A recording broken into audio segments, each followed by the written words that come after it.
Mənə bircə kəlmə can söyləsəydin, o bircə kəlmənə min can verərdim. Ömrümü, günümü dərd eyləsəydin, ömrümü, günümü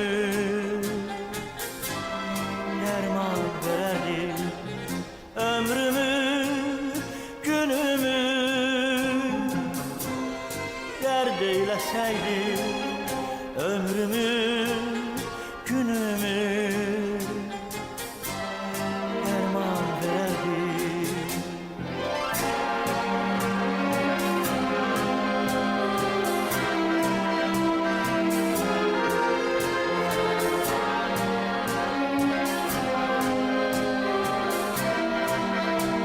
Azerbaycan Radyosu'nun Kızıl Fondu. Bezdirdim qəlbini sədaqətimlə, qaldım həsrətimlə, müsibətimlə. Könlümü alsaydın bu zülmətimlə, sənə bir ışıqlı